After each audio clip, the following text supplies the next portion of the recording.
Namimili po tayo ng gagamitin mo bukas. Ayan, dun sa Dolorama.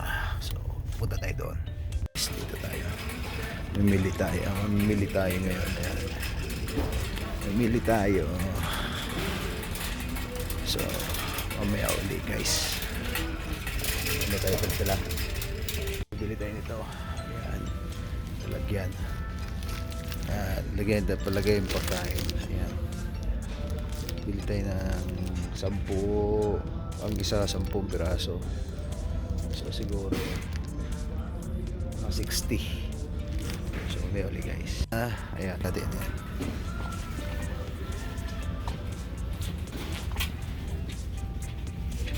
Napkin, ayan. Para sa tinidor kutsara. Ayan.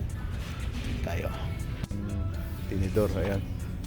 Kaya lang, puro tinidor, walang kutsara. Tinidor lahat. Walang kutsara available, oh. Ubos na. So, bili pa rin tayo.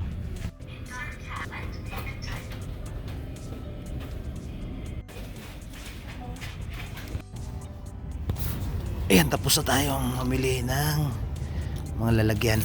So, lipat tayo sa ibang area uli. Naman tayo sa Walmart. Ayan, Walmart.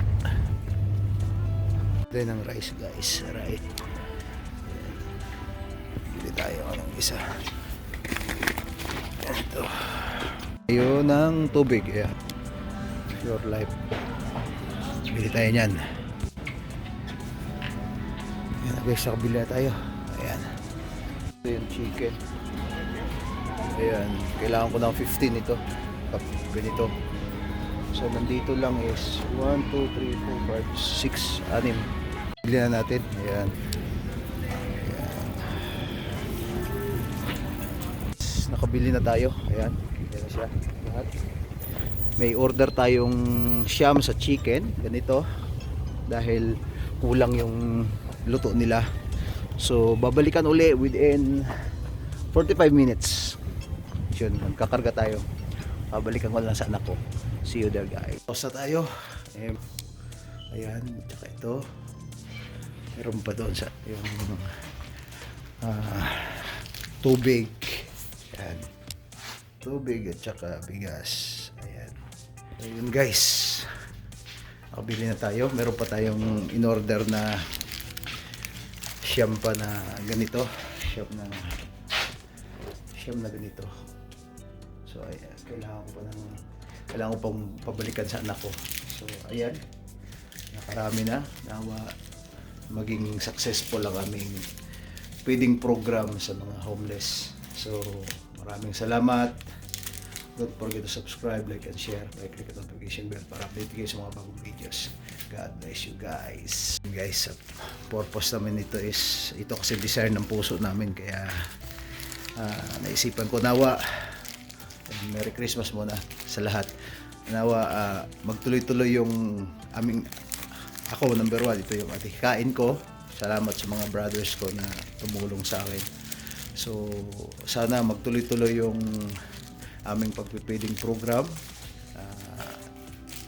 Nakaka-inspire kasi yung mga vlogger na nagpapakain. So parang ito na talaga yung gusto kong gawin na nawa every month makapag-feed tayo ng mga homeless. Hindi natin alam kung anong pinagdaanan nila. Tanggalin natin. Hindi natin alam kung bakit sila naging homeless. Dito sa Canada mahirap po. Lalo na ngayon, it's winter. So ito yung starting namin. Nawa, ma-improve pa namin yung aming gagawin para makapag-share tayo ng blessing sa iba. Sabi nga, di baling tayong nagbibigay, wag lang tayo ang bibigyan palagi. So blessed tayo kasi nakapagbigay tayo. So yun lang guys, maraming salamat. Thank you. Yung mga resibo. So para alam naman ng alam sa pa lang is 29.66 yung mga binili natin mga gamit. So meron pa tayong ito 92.67. Ayan. I-post ko rin yan. Tapos yung order na siyampa na chicken is nasa ba yun? Saan yung price? Di ko na makita. 75.32. So yun lang guys. So ito yung resibo natin para makita ng ating mga kabro dahil sila din po ay tumulong sa atin. So yun lang guys.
Guys, ayan na aking brother, Bro William. Thank you sa pag-help. Ayan, dadala namin isang box yan. Baka di pa kulang pa yung isang box. So yun guys, naka-ready na tayo for winter talaga. Si Bro William, yun yung box namin, yung tubig namin. So patulong na lang kami ng bit-bit. Walang tumulong.